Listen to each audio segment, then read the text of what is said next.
जय माँ कालरात्रि। नमस्कार दोस्तों, नवरात्रि के 7वें दिन की आप सभी को बहुत बहुत शुभकामनाएं। नवरात्रि के 7वें दिन दुर्गा माँ के कालरात्रि रूप की पूजा की जाती है। कालरात्रि 2 शब्दों से बना है, काल और रात्रि से।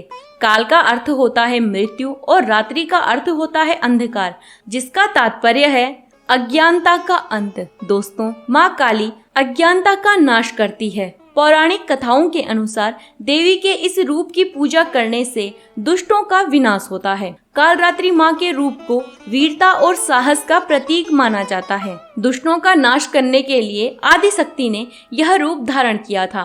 कालरात्रि माँ को काली माँ के नाम से भी जाना जाता है। दुर्गा माँ का यह रूप सबसे भयंकर है। कालरात्रि रूप में इनका रंग अधिक गहरा है। माँ की 4 भुजाएं हैं। एक भुजा में गंडासा, दूसरी भुजा में वज्र, तीसरी भुजा वर मुद्रा में है, जिनसे वह अपने भक्तों को आशीर्वाद देती है, और चौथी भुजा अभय मुद्रा में है, जिससे वह अपने भक्तों को भय मुक्त रखती है। जब वह सांस लेती हैं, तो उनकी नाक से लपटें निकलती हैं। माँ की 3 आंखें हैं, इसलिए माँ का यह रूप भयावह है। कालरात्रि माँ गधे पर सवार है, लेकिन माँ का यह रूप बहुत दयालु है। वह अपने समस्त भक्तों की मनोकामना पूरी करती है। दोस्तों, कहा जाता है कि जिस व्यक्ति का अपने क्रोध पर अंकुश नहीं होता, उन्हें माँ कालरात्रि की पूजा अर्चना करनी चाहिए। कालरात्रि की पूजा करने से वह क्रोध को अपने वश में कर सकते हैं। कहा जाता है कि इस दिन तांत्रिक साधना करने वालों के लिए भी बहुत महत्वपूर्ण होता है, क्योंकि नवरात्रि के 7वें दिन माँ कालरात्रि की आंखें खुली होती हैं और वह अपने भक्तों की परीक्षा लेती हैं। माँ के इस रूप को धारण करने के लिए शास्त्रों में कई कथाएं छुपी हुई हैं। तो चलिए दोस्तों, शुरू करते हैं माँ कालरात्रि की कथा। प्राचीन समय में शुंभ व निशुंभ नामक 2 राक्षस थे और उन्होंने इंद्र का राज्य छीन लिया था। सभी देवता शुंभ निशुंभ के अत्याचारों से परेशान होकर भगवान शिव के पास गए और अपनी रक्षा की प्रार्थना की। भगवान शिव ने माता पार्वती को राक्षसों का वध करके अपने भक्तों की रक्षा करने के लिए कहा। फिर माता पार्वती ने माँ दुर्गा का रूप धारण किया और शुंभ निशुंभ का वध कर दिया।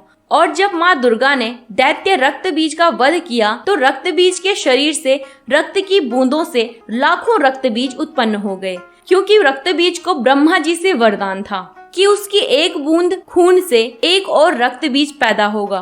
फिर माँ दुर्गा ने रक्त बीज का वध करने के लिए अपने तेज से एक नारी उत्पन्न की, जिन्हें माँ काली कहा जाता है।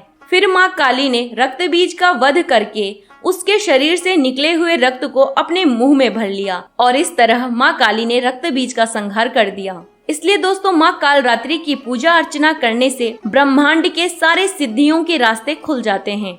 और अब हम आपको बताते हैं माँ कालरात्रि की पूजा विधि। नवरात्रि के 7वें दिन माँ कालरात्रि का ध्यान करें। उसके पश्चात धूप, फल, फूल और गुड़ चढ़ाएं। कालरात्रि माँ को रात की रानी का पुष्प अधिक प्रिय है। यदि संभव हो तो आप माँ को रात की रानी का पुष्प अर्पित करें। फिर 108 बार माँ कालरात्रि के मंत्रों का जाप करें। और माँ कालरात्रि को लाल रंग बहुत प्रिय है, इसलिए इस दिन आप लाल रंग के वस्त्र पहनकर माँ कालरात्रि की पूजा अर्चना करें। और कालरात्रि माँ की विधि विधान से पूजा करने से माँ अपने भक्तों की विपदाओं का नाश करती हैं। दोस्तों, आपको कालरात्रि माँ की पावन कथा कैसी लगी, हमें कमेंट करके जरूर बताएं। और ऐसी ही रहस्यमयी जानकारियों से रूबरू होने के लिए सब्सक्राइब करें हमारा चैनल। धन्यवाद।